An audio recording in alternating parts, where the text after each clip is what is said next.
आप अपने आप को हिंदू कहते हो, आप हिंदू कहते हो, आप हिंदू धर्म को समझते नहीं हो। जिससे आप लोग डरते हो, कांपते हो, वो है जाति जनगणना। आपने टीवी ऑफ कर दिया सर? नो टीवी कोई ऑफ नहीं है। वो देखिए सर, ऑफ हो गया। मेरा फोटो दिखा, कोई नहीं ऑफ था सर। ऑफ है सर? नो सर दिखाइए सर। एक ऑफ है सर?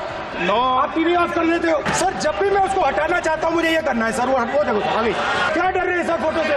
शिव जी के फोटो से डरते हैं सर, इस फोटो से डरते हैं। अभी एक ओबीसी अफसर नहीं दिख रहा, एक आदिवासी अफसर नहीं दिख रहा, एक दलित अफसर नहीं दिख रहा। हिंदुस्तान का जो हलवा है 20 लोगों ने बांटने का काम किया है। टैक्स टेररिज्म को रोकने के लिए बजट में आपने कुछ नहीं किया है। My friends are smiling but they are also scared. As the second week of the budget session began, Congress MP and the leader of opposition Rahul Gandhi spoke on the Union Budget 2024 in Lok Sabha, saying that its sole aim seems to be strengthening big businesses' monopoly. The budget session, which began on July 22nd, will conclude on August 12th. Hello viewers, you are watching Vibes of India and I am Yuvraj.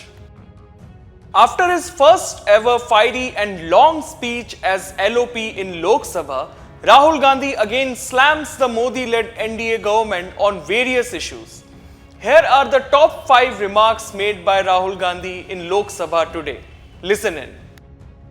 कहना है sir, ये जो आपने चक्रव्यूह बनाया है, इस चक्रव्यूह से करोड़ों लोगों को नुकसान हो रहा है, दर्द पहुंच रहा है, और हम इस चक्रव्यूह को तोड़ने जा रहे हैं। और तोड़ने का सबसे बड़ा तरीका, जिससे आप लोग डरते हो, कांपते हो, वो है जाति जनगणना। और जैसे मैंने कहा था कि इंडिया गठबंधन गारंटीड लीगल एमएसपी इस सदन में पास करेगी, वैसे ही मैं कह रहा हूं, आपको अच्छा लगे ना लगे, जाति जनगणना इस हाउस में, इस सदन में पास करके हम आपको दिखाएंगे।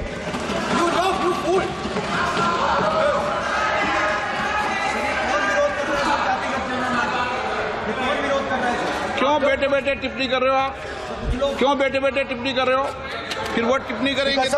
स्पीकर सर, जाति जनगणना से ये जो छोटे छोटे खांचे आपने ये देखिए सर, प्लीज ये देखिए सर, ये फोटो देखिए। एक मिनट प्रतिपक्ष, एक मिनट। मैंने पहले भी आपसे अपेक्षा की थी, अब आप प्रतिपक्ष के नेता हैं, संवैधानिक दायित्वों पर है। क्या सर? ओके, एक और मैं फोटो दिखा रहा हूँ, एक फोटो दिखा रहा हूँ। एक मिनट, आपने टीवी ऑफ कर दिया सर? नो टीवी कोई ऑफ नहीं है। वो देखिए सर, ऑफ हो गया। मेरा फोटो दिखा, कोई नहीं ऑफ था सर। ऑफ है सर? नो सर दिखाइए सर। एक ऑफ है सर? नो। आप टीवी ऑफ कर लेते हो? प्लीज आप बैठिए, एक बात सुनिए। Okay sir. नहीं, आप अपोलोजाइज सर। नहीं, नो अपोलाइज। मैं आपको अपोलाइज के लिए दिखे रहा। आप प्रतिपक्ष के नेता है तो मेरी ये अपेक्षा रहती है कि सर ये देखिए सर, बंद होगी। आप सदन की मर्यादा को रखें। सर जब भी मैं उसको हटाना चाहता हूं मुझे ये करना है सर। वो देखो आगे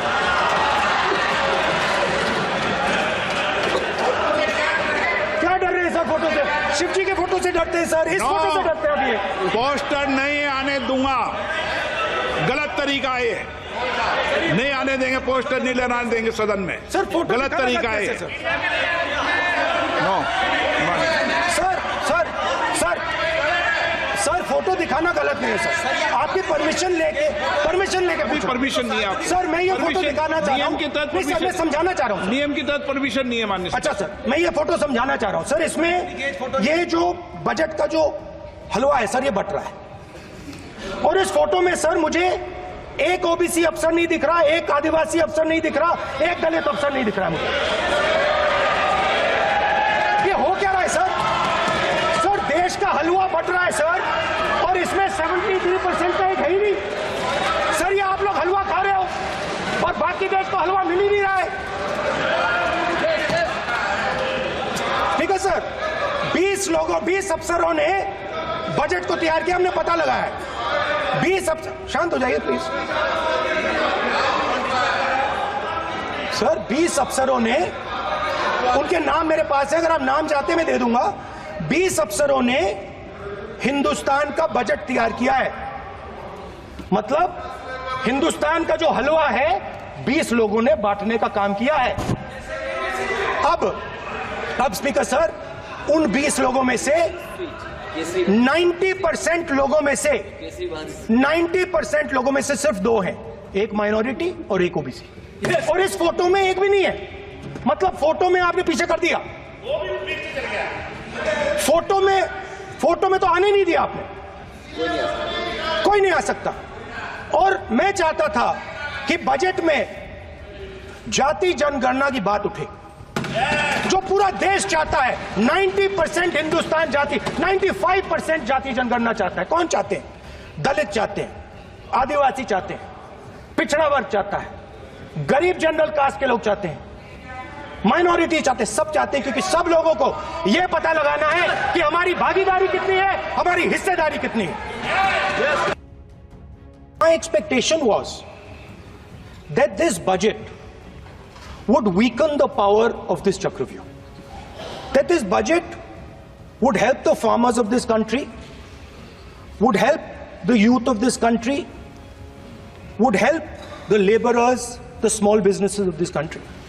But what I have seen is that this budget, the sole aim of this budget, iski jo niyat hai, it is to strengthen this framework, the framework of big business, monopoly business, the framework of a political monopoly that destroys the democratic structure, and finally the framework of what one can call the deep state or the agencies. And the result of this has been the first, पहला काम इस चक्रव्यूह ने क्या किया? जो हिंदुस्तान को रोजगार देते हैं, स्मॉल एंड मीडियम बिजनेसेस हैं, जो करोड़ों युवाओं को रोजगार देते थे, उन पर इस चक्रव्यूह ने आक्रमण किया। कैसे किया? नोटबंदी, जीएसटी और टैक्स टेररिज्म।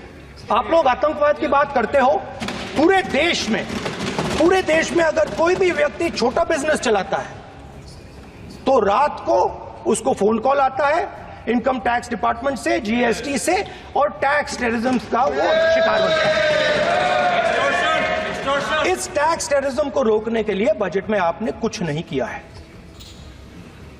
तो टैक्स टेररिज्म के कारण और ये जो आपकी नीतियां हैं, जो आपने कोविड के समय बड़े बिजनेसेस की मदद की और जो स्मॉल एंड मीडियम बिजनेसेस थे उनको खत्म किया, उसके कारण आज हिंदुस्तान के युवाओं को रोजगार नहीं मिल सकता है।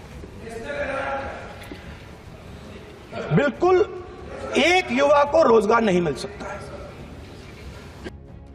स्पीकर साहब, as I said in my speech, there is an atmosphere of fear. डर का माहौल है हिंदुस्तान में, and that fear has pervaded every aspect of our country. My friends are smiling, but they are also scared. They are scared.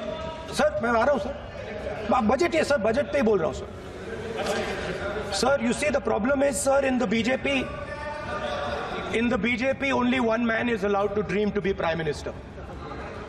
If the defense minister decides he wants to be prime minister, there's a big problem, there is fear.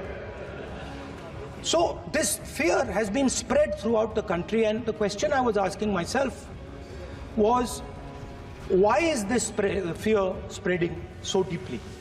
Why? Hindustan का nature अलग है। हिंदुस्तान के nature के बारे में अब मैं आपको बनाना चाहता हूं। हर धर्म में चक्रव्यूह के खिलाफ फॉर्मेशन होता है, हर धर्म में। माननीय सदस्य, आप जानते हो हिंदू धर्म में चक्रव्यूह का ऑपोजिट क्या होता है, जानते हो आप चेयर को एड्रेस। मैं बताता हूं सर। शिव की बारात होती है सर। शिव की बारात में कोई भी आ सकता है, किसी भी धर्म का कोई भी व्यक्ति आ सकता है, बारात में आ सकता है, नाच सकता है, गा सकता है, अपना सपना देख सकता है। सर, गुरु नानक जी, सिखों की बात करी जाए तो सेवा करने से किसी को नहीं रोका जा सकता है, लंगर से किसी को बाहर नहीं फेंका जा सकता है।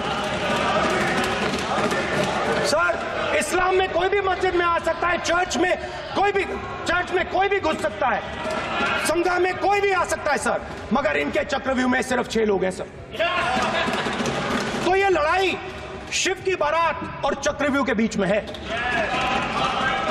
हम चक्रव्यूह तोड़ते हैं, हम चक्रव्यूह तोड़ने का काम करते हैं। मनरेगा, हरी क्रांति, आजादी, कॉन्स्टिट्यूशन, ये चक्रव्यूह को तोड़ने के काम हैं।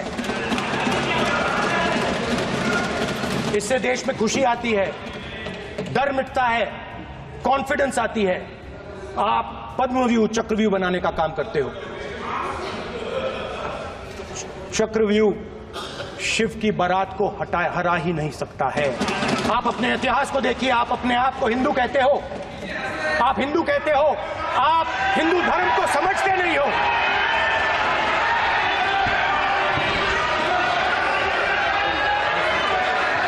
आप चक्रव्यूह बनाने वाले लोग हो। आपका हिंदू बोगस।